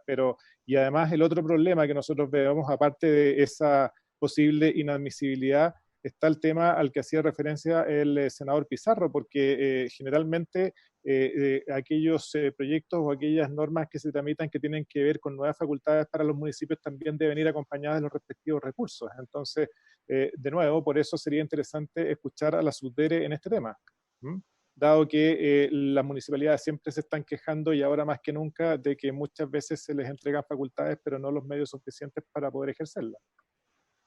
Eso, presidente. Senadora Aravena. Voy a ser bien práctica. Yo estoy de acuerdo desde el punto de vista legislativo con lo que están planteando los dos senadores. Yo quiero remitirme a una exposición que hicieron el Ministerio de Agricultura, el SAC específicamente, hace alrededor de un año y meses, casi un año y medio ya, en donde se les consulta el por qué ellos suspenden la aplicación de una medida que está contenida en el reglamento de caza, en el artículo 6 específicamente, que permitía la caza de perros salvajes o bravíos que se encontraran en jauría fuera de las zonas de áreas urbanas y de extensión urbana a una distancia superior a los 400 metros de cualquier poblado. Esto es probablemente no la solución del problema, pero fue la solución por año del problema en zonas rurales. Y lo que se planteó en esa oportunidad, y lo que dijo el SAC, es que esta inclusión de jaurías de perros asilvestrados como especie dañina debía ser evaluado y se requería un análisis más profundo. Y a mí me parece bien también que se hagan análisis profundos de temáticas de este tipo, pero llevamos un año y medio de análisis y la gente sigue mordiéndole a los perros asilvestrados, sigue perdiéndose fauna, no solamente fauna silvestre, sino también propiedad privada, que muchas veces es de pequeños agricultores. Entonces lo que le pasa a la ciudadanía, voy a ser bien franca, es que al final hay una parte técnica que es comprensible que hoy día se alude, que es la constitucionalidad. Pero al final lo único que quiere la ciudadanía es soluciones a sus problemas concretos. Vinieron alrededor de 4 alcaldes a plantear el tema de los perros asilvestrados, nos comprometimos a buscar una solución. Si esta no es la solución, entonces busquémosla entre todos, porque puede ser un proyecto pequeño, pero es una problemática permanente que aparece en todos los diarios locales, regionales, y que hoy día no le hemos encontrado ni desde el punto de vista legislativo, ni del sector público una solución, porque la solución existió. Se eliminó ese artículo, se suspendió, digamos, la ejecución de ese artículo hace unos años atrás, y no sé si se ha estudiado, porque está bien que existan las agrupaciones animalistas, pero el primer motivo por el cual estamos hoy día legislando, además de la fauna silvestre y el medio ambiente, que sin duda es muy importante, es por los seres humanos que habitan el territorio nacional. Entonces, en ese contexto, yo solamente establecía mi preocupación porque igual hay un compromiso de palabra, y a mí por lo menos la palabra me importa mucho, y yo sé que a todos los senadores, y nosotros comprometimos una solución a este tema. Si no es esta, ¿cuál es? Y esa consulta es principalmente para el Ejecutivo. Presidente. Senador Elizalde.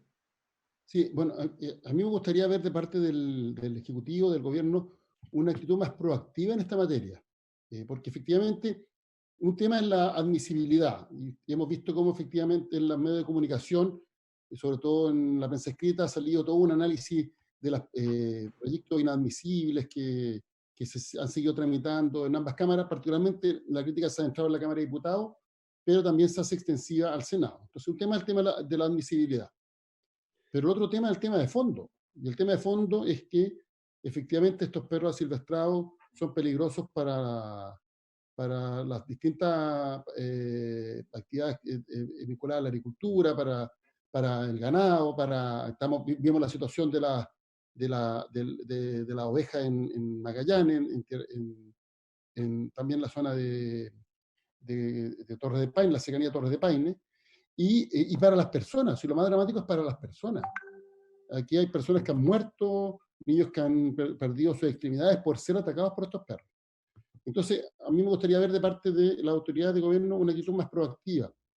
Entendemos que esto es un tema debatible, porque está toda la discusión respecto a los derechos de los animales y temas vinculados, pero en Chile podríamos decir que incluso un puma está menos protegido que muchos de estos otros animales. Entonces, la pregunta es cómo tenemos una legislación que tenga como prioridad proteger a las personas, y nos hacemos todos cargo de lo que representa evitar que este tipo de situaciones se produzcan, porque en caso contrario vamos a tener que lamentar consecuencias dramáticas. Y la pregunta es cuántas personas más tienen que ser agredidas, cuántos niños más tienen que morir o perder sus extremidades para que se tome una medida en esta materia. Y por eso se presentó el proyecto de ley. Entonces, en particular, a mí me gustaría ver de todo el gobierno, no solo del Ministerio de Agricultura, una postura clara en esta materia. Ahora, si el gobierno considera que esto no vale la pena, que no tiene sentido, no olvidemos que este tema nos lo plantearon las autoridades regionales de agricultura. Fue en la reunión que tuvimos con las autoridades regionales de agricultura que se planteó este tema. Entonces, el planteamiento de Andrés Meneses, como representante del Ejecutivo, es, bueno, si el gobierno se va a hacer cargo de este tema o vamos a seguir haciéndolo en los lesos. Yo la verdad que también estoy muy de acuerdo con lo que dice Carmen Gloria. Aquí nosotros vinieron a visitarnos los alcaldes, nos pidieron que nos hiciéramos cargo de esta problemática, fuimos a la zona, nos acompañó la gente de CONAF y la gente del SAC de la zona, la gente vinculada a la agricultura en la zona, y todos nos pedían que hiciéramos, llamemos, algo, que nos preocupáramos de este tema, que es un problema grande. Entonces, yo creo que el Ejecutivo debería aquí apoyarnos. Entonces, nosotros, no sé si nosotros tenemos que votar acá hoy día la admisibilidad de esto, pero deberíamos tener el apoyo del Ejecutivo para sacar este tema adelante. Si este es un problema que lo vamos a seguir teniendo si no le damos solución. Me gustaría que Andrés nos dijera algo.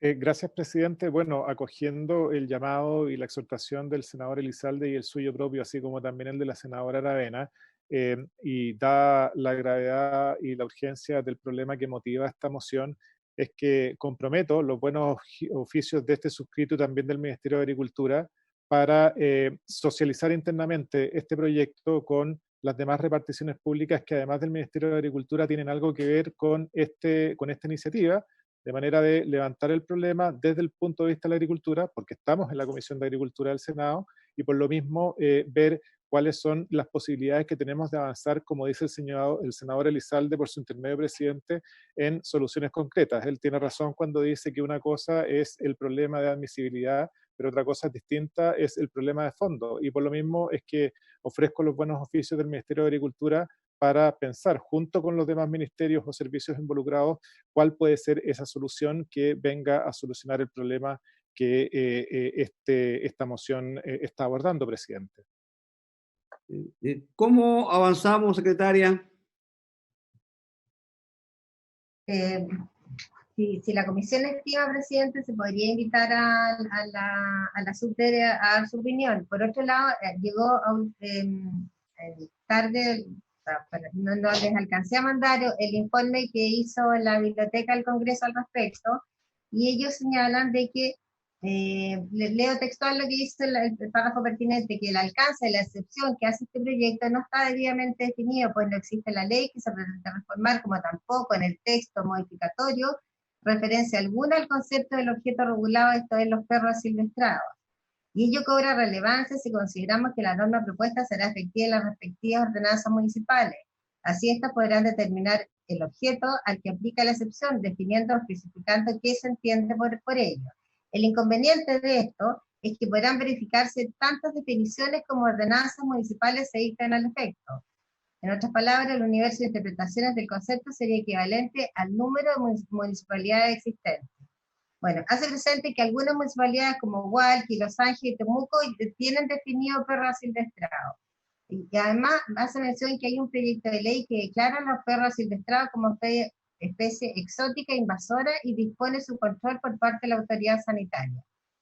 Entonces, en definitiva, dice que es una categoría de perro que reconoce múltiples definiciones, con contenido diverso, independiente del soporte regulatorio que se trate. De ahí la conveniencia de que cualquier disposición de rango legal que pretenda regular esta categoría dé un contenido específico al concepto. Entonces, eso para tenerlo presente también en la tramitación de este proyecto, a objeto de definir qué se entiende por perro asilvestrado.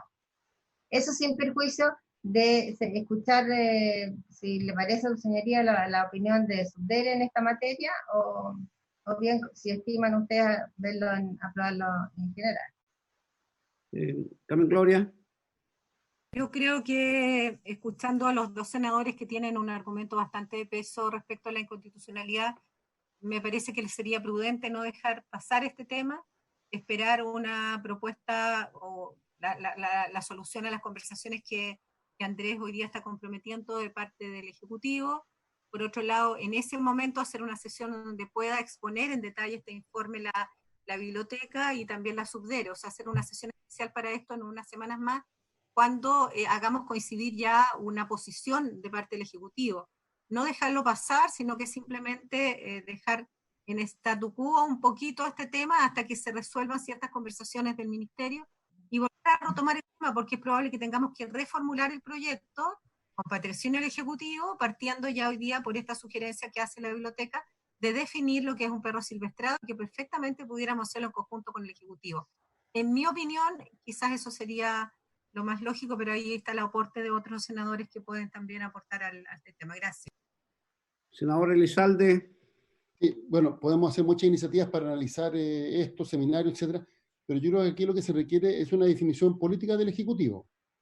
Si es que acoge o no el planteamiento que a través de este proyecto de ley le hemos hecho a los senadores.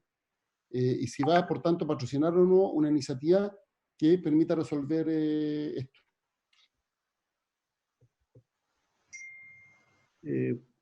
La verdad que yo estoy muy de acuerdo a mí no me gusta que vamos dejando los proyectos para más adelante. Este es un tema que deberíamos ver cómo avanzamos. Si la próxima semana tenemos que invitar a la Subdere para que dé una opinión y el Ejecutivo tendrá que traernos ya una opinión clara la próxima semana también de que este proyecto es admisible y que vamos a seguir avanzando, que está dentro de los proyectos que debemos sacar adelante, porque yo creo que si le colocamos voluntad a esto, debería salir bastante rápido, porque si empezamos a tramitarlo con el tiempo no vamos a sacar ningún proyecto. Y yo creo que aquí hoy día lo que más interesa es que avancemos en estos proyectos que tienen una importancia y que son necesarios. Llevamos ya más de 1 año y medio que la gente del sur nos está pidiendo este tema y de repente van a empezar a preguntarnos cómo vamos y qué hemos avanzado. Entonces, no sé qué explicación le vamos a dar ahí. Así que a mí me gustaría, la secretaria, la próxima semana ya seguir avanzando en esto, independiente del proyecto apícola que vamos a iniciar. No sé qué opina usted, secretaria. Sí, señor presidente, yo coincido con usted en que sería lo más oportuno que la próxima semana el Ejecutivo diera una respuesta que si va a dar su patrocinio o no al proyecto, o cuál sería la alternativa. Pero invitamos igual al Subdere a que opine frente al financiamiento de esto, ¿no?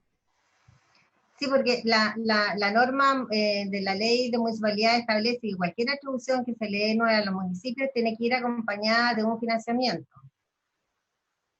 Pero yo no sé por qué pienso que las municipalidades para estas materias, para el tema de los animales, ellos tienen un financiamiento. Es un tema de que las municipalidades tienen que derivar cuál es la importancia que tiene, porque yo tengo entendido que tienen ahí un financiamiento hoy día para poder mantener los caniles y todo esto. Entonces, no es así, es como priorizar, yo diría priorizar, si uno le da la libertad a los alcaldes para ir priorizando por los recursos que tienen, no le veo mayor complejidad a este proyecto. Presidente, usted fue alcalde y sabe las limitaciones que tienen los alcaldes y con sus presupuestos. Yo lo que entiendo es que lo que hacen es presentar proyectos y programas especiales para los efectos de mantener los caniles, cuidar los animales, desparasitar, vacunar y hacer una serie de otras cosas. Pero la queja permanente es que no tienen los recursos, y salvo cuando se arman estos programas priorizados por el gobierno regional y con financiamiento de la Subdere, ahí realmente se hace un trabajo efectivo. De manera que es imprescindible, tal como decía la señora secretaria, que en una área que le estamos dando una facultad nueva, entregarle inmediatamente el financiamiento, si no, esto no va a tener, no va a dar resultado. Ya. Bueno, entonces invitemos para la próxima semana a la gente de la Subdere. Y Andrés nos trae una respuesta también frente al patrocinio de esto. ¿Les parece? Secretaria, Andrés. Sí, perfecto. ¿Ya? Ya, pues, entonces, quedamos en eso. Tendríamos como punto de tabla para la próxima semana, tendríamos el punto de tabla invitando al Subdere, y ahí nos vamos a poner de acuerdo también para que el proyecto apícola también va a irlo trabajando, porque es un proyecto que me imagino que ahí vamos a invitar a algunas personas también que nos vengan a poder ilustrar un poco más. Carmen Gloria. Sí, perdone, presidente, falta también incorporar la votación de los tres artículos que quedaron pendientes. Serían 3 temas para poder terminar el proyecto de fertilizantes reproductivos. Sí, pero eso es muy rápido, me parece que es muy rápido porque más que nada son 2 artículos son los que se van a trabajar, muy rápido. Así. Ya, estaríamos entonces, no sé si hay alguna otro comentario. Sí, solo desearles que se cuiden todos, los que están negativos, los que todavía no se hacen el examen, porque esta enfermedad es bien compleja y ya sabemos de un tercer senador que también está con COVID. Así que a cuidarse mucho, espero que sigamos igual de bien como los veo hasta ahora. Eso. ¿Cuál es el tercero? No lo sé todavía. Senador Osandón. Ajá, entonces yo ando cerca. Con él tuve alta participación, conversamos muchísimo. Tienes que empezar, cuarentena y hacerte el examen de PCR. Sí, no, yo estoy guardado, pero ahora me voy a hacer el examen ahora en la tarde. Y cuentan los 14 días desde el último día que estuviste con el contagiado. O sea, la última vez que viste a Sandón, de ahí son 14 días. Ajá. Mira, la verdad que con el cóctel, claro, estamos cerca, entonces... Yo, de hecho, voy a salir se cumple mi cuarentena el 27. Ya. El 28 ya podría volver a salir, siempre que no tenga síntomas, obviamente, porque si bien el PCR me salió negativo, hay que esperar porque uno podría perfectamente desarrollar la enfermedad en un par de días. Ya. ¿Viste? No, Álvaro. ¿Ah? Estuviste con él, porque ahora nos estamos mirando y yo no estoy contagiando a nadie. Sí. Bueno, que estuve con Rabín el día miércoles y fue un contacto estrecho. No. De hecho, almorzamos juntos, aunque estábamos con una distancia, pero almorzamos juntos. Así que por eso estoy cuarentenado. No existe el verbo, pero... Muy buena la aclaración. Gracias, presidente. Les pido disculpas por haber entrado tarde. Un abrazo. No, por favor. Bueno, Jorge, que estés bien. Bueno, secretaria, no habiendo más que tema que hablar o que debatir, se levanta la comisión o la sesión. Muy bien. Que esté muy bien. A cuidarse a todos.